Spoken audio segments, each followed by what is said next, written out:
ये बात ये है कि जब आप कभी गल्फ़ नहीं गए हैं और गल्फ़ के लिए आपको काम कराना होता है तो वो बहुत ही ज़्यादा मुश्किल होता है। बहुत सारे एमयू का पढ़ा हुआ लड़का और इतना अच्छा एक्सपीरियंस, उसको नॉलेज भी अल्हम्दुलिल्लाह, ऐसे ही एमयू तो निकला नहीं होगा, फिर भी उसको भगा दिया जाता था। क्यों? क्योंकि आप तो कितना इंटरव्यू कंडक्ट कर पाए, कितना जगह शॉर्ट लिस्टिंग हो पाया इस 1.5-2 महीने में? ये जितना मेरा शॉर्ट लिस्टिंग वाला सीवी था ना, उसमें तो मेरा शॉर्ट लिस्टिंग हुआ ही नहीं। एक और बात, मैं ये बहुत ही अच्छा टिप्स है, मैं ये जो बाहर के लिए गल्फ़ के लिए काम कराना चाहते हैं उनके लिए मैं देना चाहता हूँ। Hello everyone, welcome back to my channel. दोस्तों, आज मैं बात करने वाला हूँ अपने दोस्त फारूक से। तो ये अभी ओमान में आया है, 3-4 दिन हो गया और हम लोग साथ में पढ़ाई किए थे। मतलब जो स्कूल के फ्रेंड हैं और बीटेक भी हम लोगों ने किया था, तो सेम हम लोग का जो यूनिवर्सिटी था वो सेम ही था।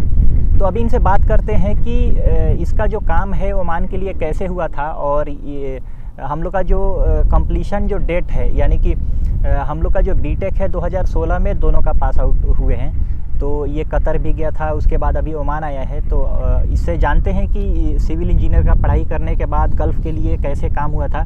तो सबसे पहले तुम अपने बारे में बताओ, इंट्रोड्यूस करो खुद को, और उसके बाद ये बताओ कि अपने बारे में कि क्वालिफ़िकेशन क्या है वगैरह वगैरह। ओके। तो जैसे कि साजिद ये पूछ रहे हैं कि और दर्शकों को भी ये बताना है कि मैंने अपनी पढ़ाई कहाँ से की और कैसे मुझे जॉब मिला, तो मैं पूरा अपने बारे में बताने वाला हूँ स्टार्टिंग से। तो देखिए, जैसे कि आदमी बीटेक कंप्लीट करता है, मैंने 2016 में बीटेक कंप्लीट किया, साजिद भी हमारे साथ ही बीटेक कंप्लीट किया था। तो मेरी सबसे बड़ी गलती ये थी कि मैं उसमें एक प्लेसमेंट भी आया था और उसका सैलरी 8,000 था। तो मैं उसमें बैठा ही नहीं कि इतना मैं पढ़कर और क्या 8,000 का जॉब करूँगा।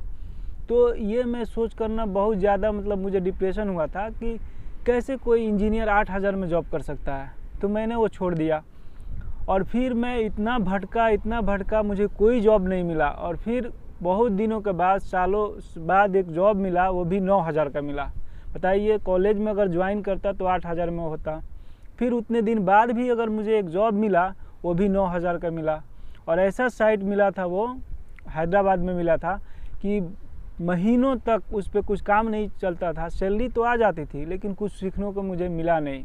तो देखिए, आप अगर बीटेक कंप्लीट करते हैं तो सबसे पहले आपको किसी भी कंपनी में कैसी भी सैलरी हो, आपको अगर फ्री में करा रहा है तो फ्री में काम करिए। बस खाने पर, पीने पर, इस पे भी लगना है तो लग जाइए, लेकिन अपना टाइम वेस्ट मत कीजिए। मतलब आपको कुछ ना कुछ बीटेक करने के बाद घर पे मत बैठिए। सबसे बड़ा जो गलती है, आप जो घर पे बैठ जाते हैं 1 साल या 2 साल के लिए, फिर आपको जॉब नहीं मिल पाता है। जी बिल्कुल, यही बात है कि फिर आपको वो कंपनी पूछेगी कि फिर 1 साल आप कहाँ थे, आपने क्या किया इस बीच, तो फिर आप उसका जवाब कुछ नहीं दे सकेंगे। अगर ये दिखाएंगे कि मैंने काम किया है, चलिए फेक सर्टिफिकेट बन जाता है। इंडिया में ये तो चलता भी नहीं है।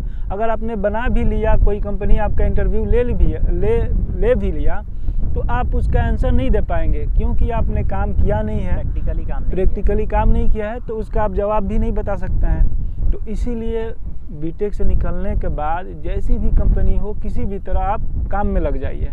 क्योंकि अच्छा, ठीक है। तो इंडिया में कितना साल तुमने काम किया और उसके बाद फिर बाहर जाने के लिए, विदेश के लिए कैसे अप्लाई किया, वो बताओ। जी, 3 से 4 साल तक मैंने 4 साल तक इंडिया में काम किया। उसके बाद से मेरा ये हुआ कि मैंने कतर के लिए अप्लाई किया था। तो कतर के लिए मेरा काम हुआ, मैं कतर गया। तो जब आदमी पहली बार जाता है ना, चाहे जितना भी इंडिया का एक्सपीरियंस हो, गल्फ़ में उसे एक फ्रेशर ही माना जाता है। तो वहाँ गया मैं, वहाँ के लिए फ्रेशर था। तो फिर मैंने काम किया वहाँ। देखिए, जितना तरह आपको जैसा भी काम मिले, आपको वहाँ सीखने की कोशिश करनी चाहिए। मैं एज ए साइट इंजीनियर उधर काम भी कर रहा था, सर्वेयर का भी काम कर रहा था।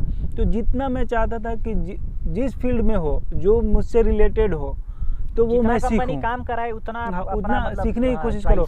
जो आपका काम नहीं भी है ना, उसमें भी आप सीखने की कोशिश करें।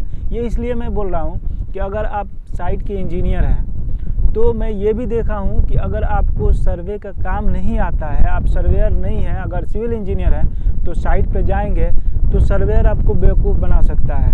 बहुत सारा चीज़ है जो इंजीनियर को पता नहीं रहता है, लेकिन सर्वेयर को पता रहता है। तो इसलिए आप अगर उस पर भी ध्यान देंगे तो आगे चलकर लाइफ में वो आपको बेवकूफ़ नहीं बना पाएगा।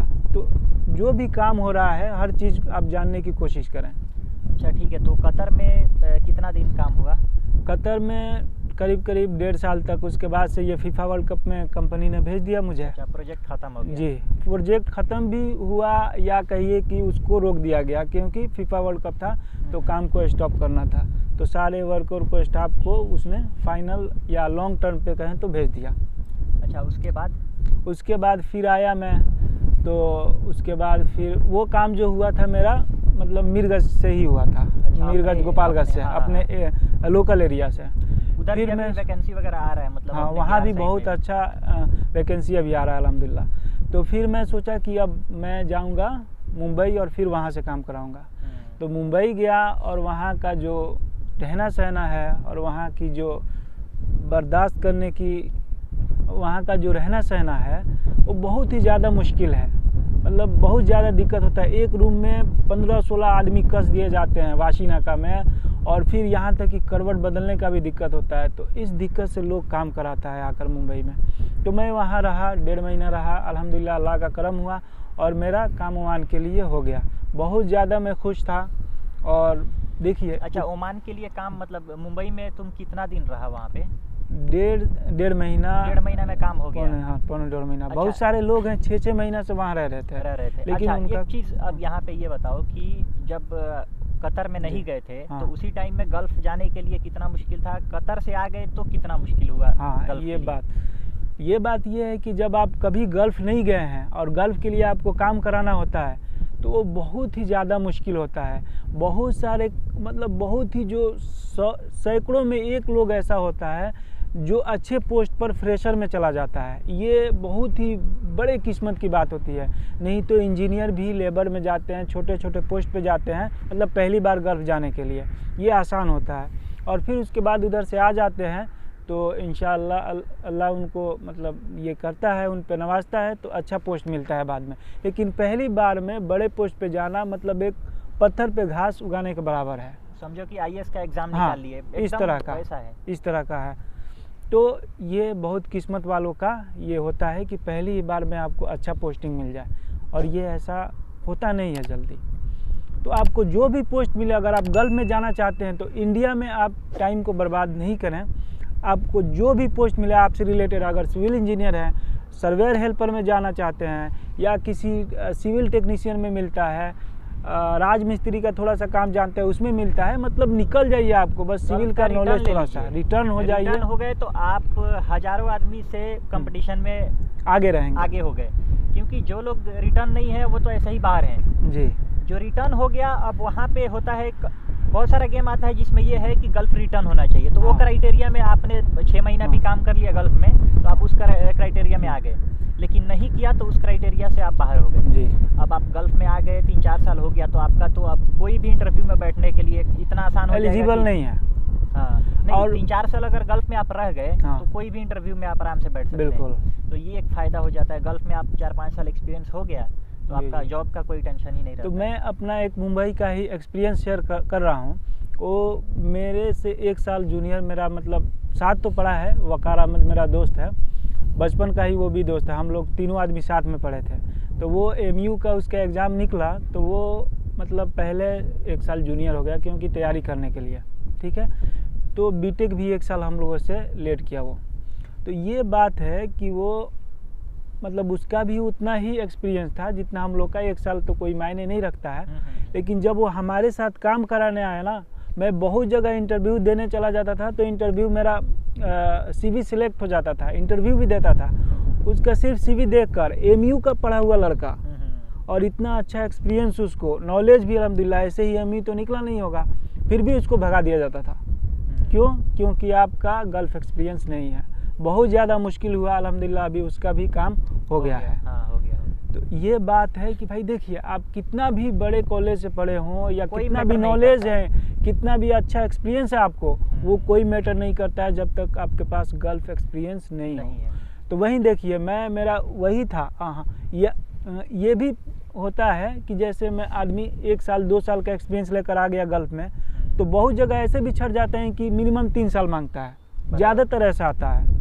तो आप कम से कम जाइए गल्फ में तो 3 साल तक, तो सोचिए कि 3 साल तक हम कितना भी दिक्कत हो उस कंपनी में हम रह जाएं। ठीक है, 3 साल मतलब रह जाए, लेकिन एक मिनिमम। है कि आप कम से कम रिटर्न भी हो गए तो हाँ, फिर भी थोड़ा आप सा वो भीड़ से critical थोड़ा हो बाहर हो जा रहे हैं, हाँ, लेकिन कोशिश लेकिन कीजिए फिर भी अगर दिक्कत होता कैसे है। भी मतलब 2-3 साल आप काट ही लें। हाँ, अच्छा, तो कतर से जैसे जाने के बाद मुंबई में तुम 2 महीना तक रहा, जी। लगभग 1.5-2 महीना, हम्म। तो कितना इंटरव्यू कंडक्ट कर पाए, कितना जगह शॉर्ट लिस्टिंग हो पाया इस 1.5-2 महीने में? ये जितना मेरा शॉर्ट लिस्टिंग वाला CV था ना, हाँ हाँ। उसमें तो मेरा शॉर्ट लिस्टिंग हुआ ही नहीं, अच्छा।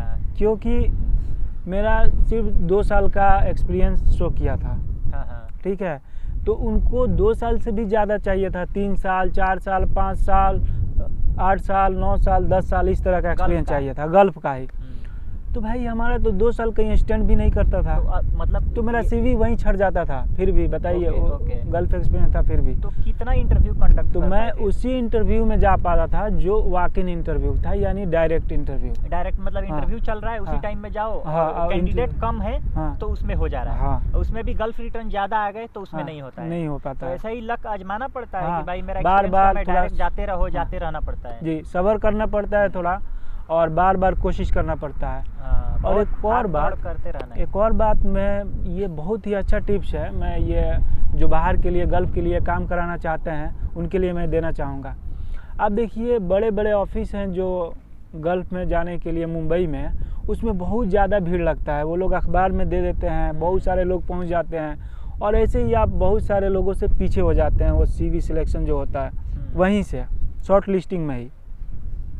तो अगर आप छोटे ऑफिस में जाते हैं, जिस ऑफिस को लोग नहीं जानते हैं, लेकिन वहाँ से कोई ज़रूर आपका जानने वाला गया हो, ऐसा नहीं कि किसी भी छोटे ऑफिस में आप चले जाएं और फंस जाए, जो फ्रॉड हो आप फंस सकते हैं। तो जिसके बारे में मालूम हो कि हाँ ये छोटा ऑफिस है जहाँ से लोग गए हुए हैं, हमारे जानने वाला है, कंफर्म होना चाहिए। ये कंफर्म होना चाहिए आपको, तो फिर वहाँ आप जाइए, और वहाँ काम आपका बहुत जल्दी होगा, क्योंकि वहाँ लोग पहुँचते नहीं हैं। और वहाँ पे क्या है, छोटी मोटी कंपनियों का गेम आता है, हाँ। भी ज़्यादा आता है। हाँ, तो ज़्यादा उससे आता क्या है। है कि उसमें जो ज़्यादा एक्सपीरियंस है जी। वो तो उसमें नहीं जाएगा, और वो लोग थोड़ा कम सैलरी भी लेता है, तो वहाँ पे थोड़ा सा चांस मिल जाता है जाने हाँ, के लिए। ये है कि वहाँ आसानी होती है, छोटे वहाँ पे ज़्यादा लोगों का भीड़ नहीं रहता है, ज़्यादा कंपटीशन नहीं रहता है, तो वहाँ पे आदमी का काम हो जाता है जल्दी। थोड़ा कम सैलरी होता है, लेकिन अल्हम्दुलिल्लाह हो जाता है। अच्छा, चलो ठीक है, अभी तो पूरा जानकारी दे दिए। अब ये बताओ कि ओमान कैसा लग रहा है ओमान आने के बाद? कतर से और ओमान में क्या अभी डिफरेंस क्या दिखा? ये कतर में ओमान में एक तो बड़ा डिफरेंस ये है कि कतर छोटा कंट्री है और ये बहुत ही बड़ा है उससे, और उसमें आप कहीं भी घूम सकते हैं कतर में, और 2 घंटे में पूरा कतर का एक दूसरे से बॉर्डर आप छू सकते हैं। लेकिन इसमें आप दिन भर अगर घूमते रह जाएं, पूरा 12 घंटा 14 घंटा, तो एक छोर से आप दूसरे छोर तक जाने में आपको टाइम लगेगा। और यहाँ का जैसे माहौल, ओमान का माहौल? ओमान का माहौल ये है कि यहाँ पे ओमानी लोग बहुत अच्छे हैं अल्हम्दुलिल्लाह, डाउन टू अर्थ हैं, और जो खारजी लोग हैं, यहाँ पे खारजी कहते हैं, जो रेस्पेक्ट करते हैं। खारजी उन लोगों को कहते हैं जो हम लोग बाहर से जो लोग आए हैं उनको खारजी कहते हैं। तो और सारे कंट्री में ना आपको अरबी को देखने को भी नहीं मिलता है, और जो मिलता भी है तो बहुत मतलब वो हाई फाई रहते हैं, वहाँ तक हम पहुँच भी नहीं पाते हैं, ना उनसे बात हो पाती है। यहाँ के लोग हैं, आपसे मिलकर बात करते हैं, आपका बहुत रेस्पेक्ट करते हैं, और काम भी करते हैं साथ में आपके। तो यहाँ ये मतलब मुझे बहुत अच्छा लगा कि यहाँ के लोग तो अल्हम्दुलिल्लाह अखलाक में अच्छे हैं। काफ़ी बातचीत हो गई है जी, तो वीडियो को ख़त्म करते हैं, और उम्मीद है कि बहुत सारे लोगों ने इस वीडियो को देख करके उनको कुछ ना कुछ सीखने को मिलेगा। Okay, thank you very much. Thank you.